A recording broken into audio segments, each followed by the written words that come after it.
Bonjour à toutes et à tous. Et un salut particulier à mes collègues retraités agricoles qui sont nombreux à ce congrès, au-delà de la délégation de la SNAE. Je me suis rendu compte qu'il y en a beaucoup d'entre nous qui accompagnent les délégations départementales. Je vous en remercie. Le 7 mars, on clôturait notre congrès de la SNAE, intitulé « Nos retraites, nos territoires, quel avenir ?» avec une table ronde.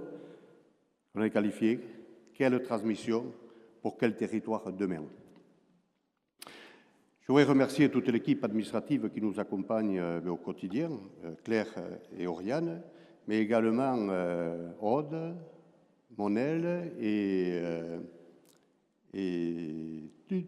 Michel, Thomas, pardon, qui nous ont accompagnés et qui ont participé à la réussite de ce congrès. Vous avez compris, deux thèmes, les retraites, qui sont essentielles pour notre pouvoir d'achat, mais également les territoires, qui sont notre cadre de vie. Les retraites. Jamais on a entendu parler de retraite autant que ces derniers temps. Et je ne parle pas que du 72e congrès de la FNSEA, mais je vous en remercie. Mais également dans les médias, des retraites en général, mais aussi des retraites agricoles. Les 75%, qui étaient l'aboutissement du plan de revalorisation des petites retraites, ce qu'on appelait le plan Hollande, avec, Robert ne me démentira pas, son long feuilleton de négociation sur le bouclage du financement de ces 75%, avec in fine un compromis qui est celui que vous connaissez. Je ne vais pas insister là-dessus. Et puis il y a eu le bug de la MSA en même temps. Certes, une erreur qui est humaine, on peut la comprendre. Je voudrais remercier quand même Pascal Cormery sur ce sujet pour ses réactivités, l'information qu'il a fait circuler, ce qui nous a permis à la SNAE d'être très réactifs, envoyer les informations nécessaires sur le terrain pour éviter qu'il y ait le feu, même si, ci et là, on a quelques opposants syndicaux qui ont essayé de s'y employer. Mais remercier aussi la FNSEA pour sa réactivité et son efficacité pour obtenir du ministère des Finances l'attestation comme quoi on pourrait, pour éviter tout risque de débordement fiscal, une attestation qui permettra à chaque personne concernée de pouvoir modifier sa déclaration d'impôt. Pour compléter la réponse que Robert a faite à l'intervention de Martine ce matin, je veux dire que sur ce sujet, la SNAE n'a rien à se reprocher, la FNSEA non plus. On a fait notre job. Et jusqu'à dernièrement, un courrier qui a été envoyé à chaque FDSEA, à chaque SDAE, pour les prévenir, de pouvoir accompagner les personnes qui éventuellement pourraient être concernées par ce risque fiscal maintenant, parce que le risque social il est déjà géré par la MSA, mais ce risque fiscal, ça a été fait avec, en pièce jointe, également le courrier du ministère des Finances. Si je me permets d'insister là-dessus, c'est pour prévenir les présidents de FDSEA. C'est un dossier dont on risque de reparler, malheureusement, j'en ai peur, en fin d'année, au moment des élections Chambre d'agriculture. Nos opposants syndicaux, on sait comment ils fonctionnent, ils ne manqueront pas de profiter de cette occasion de venir nous tacler là-dessus, rendre responsables les MSA dans les départements et les FDSEA. Les 85% du SMIC, je ne vais pas trop m'étendre dessus. Robert Verger a longuement rappelé ce feuilleton-là. Je voudrais simplement dire que si le 7 mars, la commission sociale du Sénat n'a pas déposé, pour les raisons que l'on sait, n'a pas déposé le projet de loi, ce n'est que partie remise, ça sera pour le 16 mai.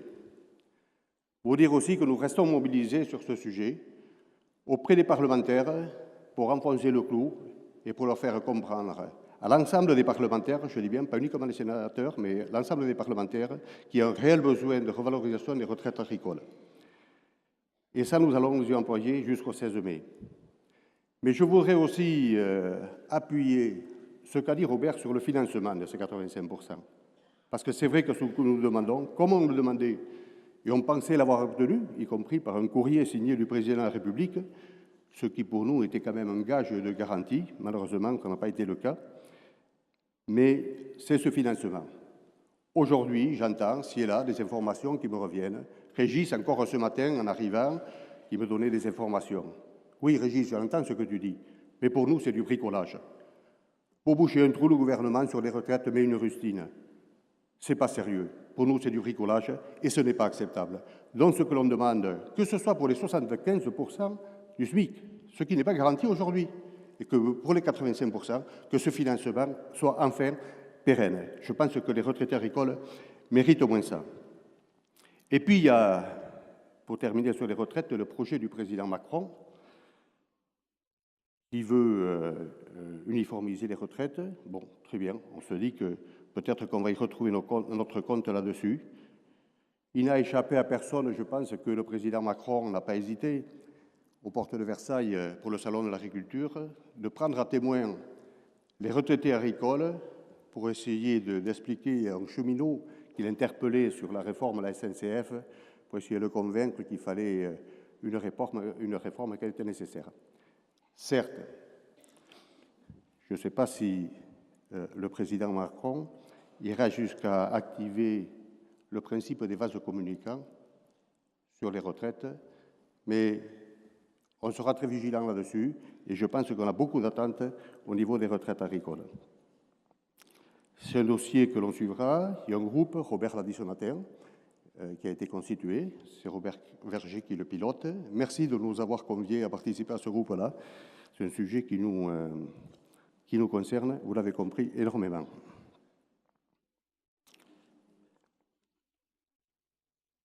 Et en effet, le rapport du corps, je le dis parce qu'il n'est pas forcément connu, pas forcément lu dans les FDSEA, qui fait apparaître, et c'est régulier et c'est constant, que les retraites agricoles sont 2 fois, voire 3 fois, voire quelquefois plus, inférieures aux autres catégories socio-professionnelles.